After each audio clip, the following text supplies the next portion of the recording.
911 dispatchers of Reddit. What are some of the dumbest calls you've gotten? Guy gets his truck stuck in the mud while out doing donuts at 3 AM and calls for help. Tell him he needs to pay a tow truck to winch him out. Guy gets angry and claims we are leaving him stranded in the dark spooky. Tell him we can send an officer out to check on him if the area is unsafe. Y'all got meeps up. I'm on probation and you trying to send me back to jail. Tow truck arrives, and while trying to winch him out, Guy keeps taking off his clothes and trying to have sex with his girlfriend in the back the truck the driver is working on. Tow driver leaves. Guy calls back and is now very angry that tow driver didn't give his girlfriend a ride home, since he's gonna fight the cops when they show up. Additional officers were sent. I had a woman call 911 to ask if it was legal to sell a baby. I had a guy call to report information on a drug dealer because the dealer had sold him meth instead of coke. The guy said this was an ongoing issue and he had finally had enough. 3 AM. Got a call about a suspicious vehicle outside of her house. I start getting the description and get my officers en route when she says they are leaving. I get the direction they are headed and relay it. I've got 4 officers converging like a net on this guy. Now that I've got a moment I ask the woman, what exactly did they do?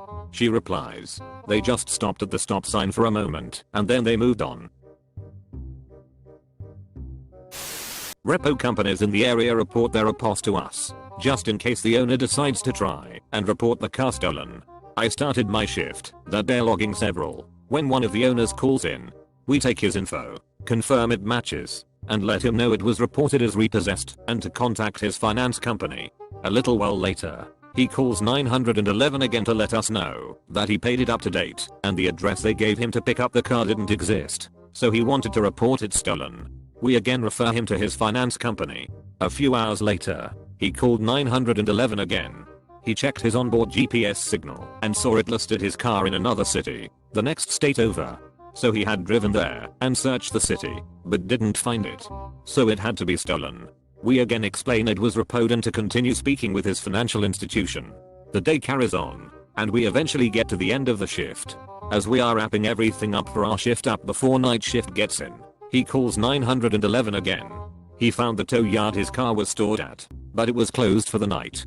He needed us to open it for him so he could claim his car. We explain that it was a private business and the car wasn't stolen, so we can't just bust in and take his car. He will have to claim the car once they are open in the morning. He was so moved by our logic that he decided to try reporting it as stolen again. Edit. My biggest comment ever. I should have asked for gold. Some lady wanted the fire department to come burn her house down because she thought a demon lived in it. I sent paramedics and police to check on her, but I told her we'd be happy to burn her house down in a controlled training capacity if she wanted to donate it. But there was a lot of paperwork to get that started. I'm super drunk and I got run over by a sled.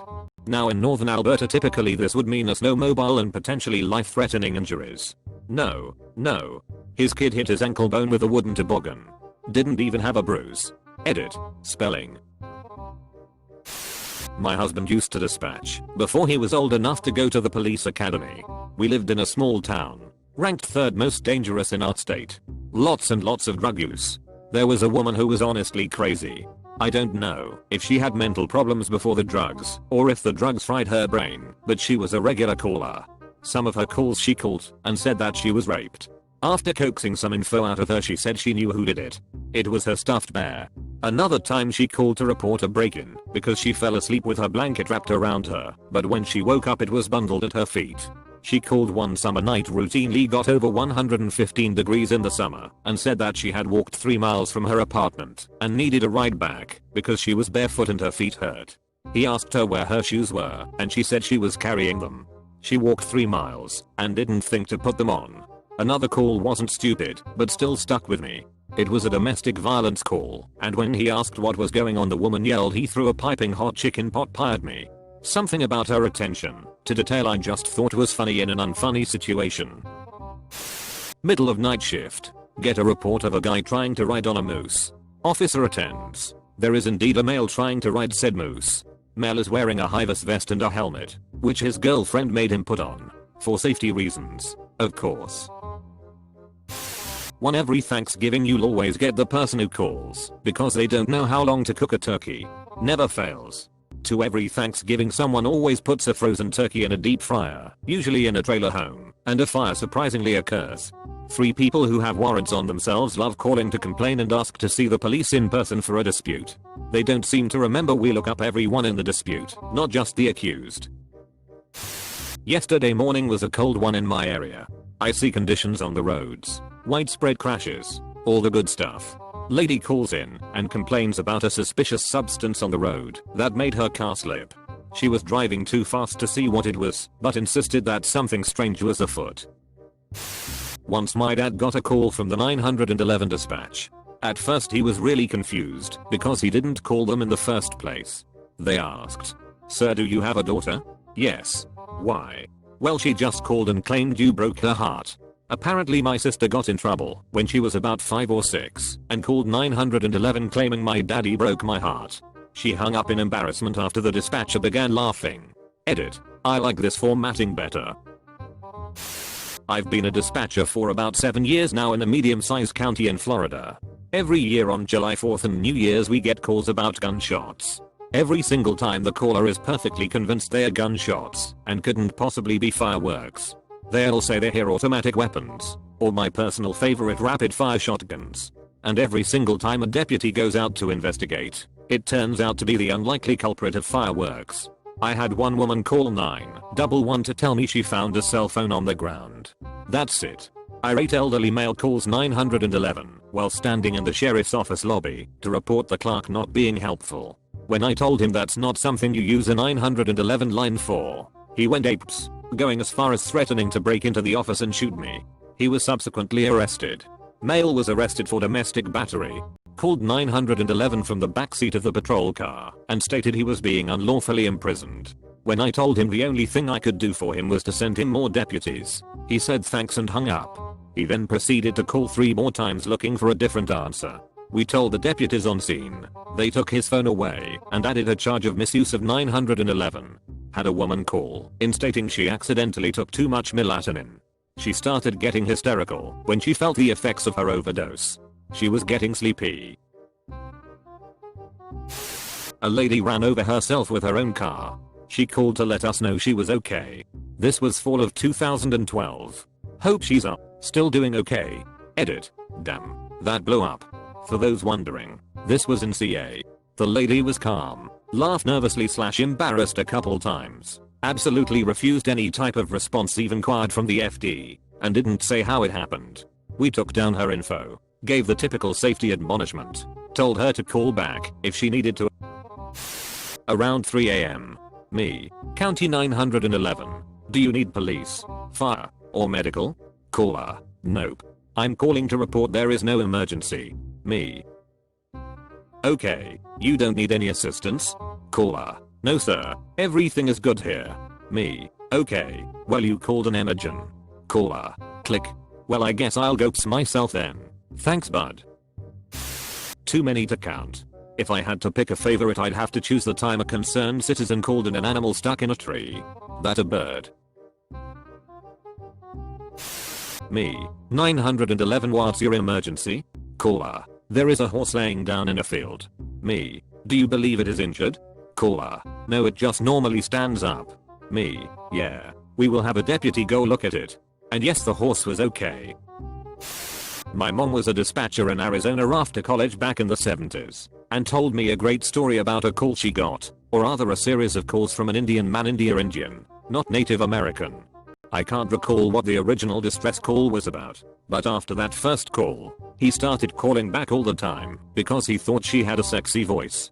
She told me he would turn the charm level up to 11, trying to woo her in his thick Indian accent. Apparently as soon as she would answer the call, his opening line was "Hello control, I love you," and she'd have to hold back her laughter. Edit.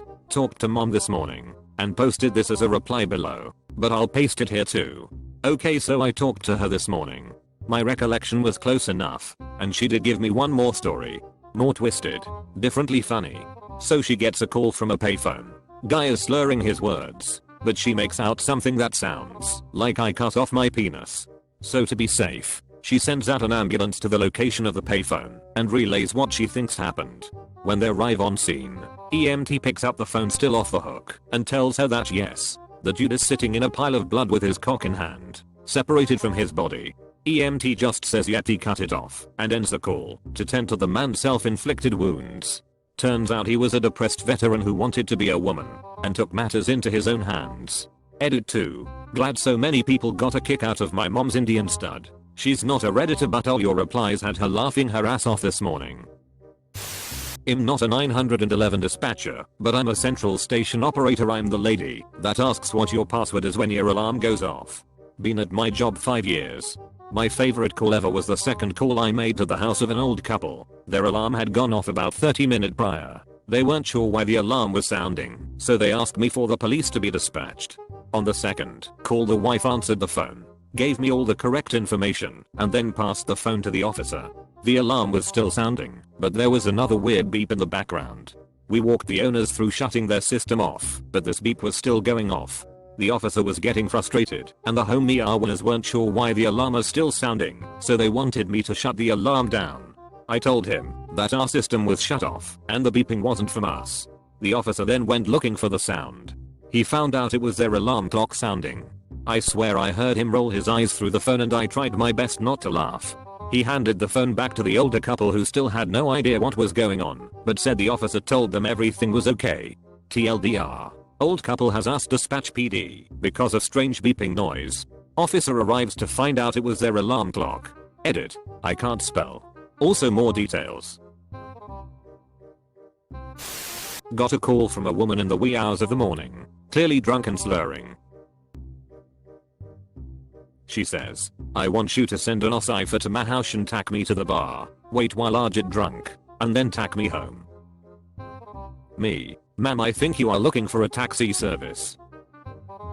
Her. Well, you guys shush pandit my license. Time passes. Her. Okay. I'm ready. Come and get me. Me. Ma'am, I already told you. We are not a taxi. Her. I got warrants. Me. Oh. Well, in that case. They said she fought like a prize fighter. Trige nurse in Australia. We commonly get old people complaining of chest pain in on the ambulance, only for it to miraculously disappear. They use it as a taxi into town. Last year I reported one guy that had done it 5 times in 2 weeks, and a month later he showed up in a taxi with a snake bite. They had stopped at a drive-through alcohol shop on the way. So I'm not a dispatcher, but I was a witness to this call while in high school. About 2 months after the Columbine shootings, I was hanging out after school by the JROTC building at my high school. JROTC is Junior Reserve Officer Training Corps. Essentially pre-military for US high schools. The JROTC had a drill team. Yeah, to blink to get an idea, but the rifles are dummy, weighted, realistic looking rifles that can't fire and could only be used as a club. The drill team was practicing after school, and after one guy missed the catch, after throwing his rifle in the air, it came down and knocked him unconscious with a gash on his head. Spoiler. Looked nasty but not life-threatening. The teacher, a former Navy officer, immediately started first aid and told a student to call 911. Cell phones weren't as prevalent then, and the kid went inside the building to use the phone. Now this is the dumb part. The student, panicking, told the 911 operator that his friend was hit by a rifle, be at a high school, and was bleeding out. SWAT got there in about 7 minutes. Sees a bunch of kids holding what appear to be rifles. Yeah, it was ups. 1 ambulance out of 10 sent got there eventually after SWAT gave the all clear. The kid hit by the rifle was okay, but needed around 10 stitches and ended up with a new nickname of Snipe. Regular caller. Lady used to call all the time, convinced that her ex-husband was stalking her and secretly living on her second floor. The second floor of her 3-room trailer home. Also had another regular caller. Woman kept seeing ninjas in her trees. Pointed to one once, telling the officer, look. Can you see their glowing eyes? We have a call that every new trainee at my county listens to during training because it highlights how completely oblivious our callers can truly be. A neighbor enters her friend's house because she's not answering the door. She finds the patient on the couch sleeping. She calls 911 because she's not waking up. She says she's not moving. Not answering me or waking up. It looks like she has been cooking with blueberries. Her hands are all blue. Operator already knows that means she's dead. We send everyone out. IMS arrives on scene first and immediately backs out. According to the deputy that arrived right after, she had a gun in hand, shot herself in the head, and it splattered all over the wall behind her. Our caller never even noticed.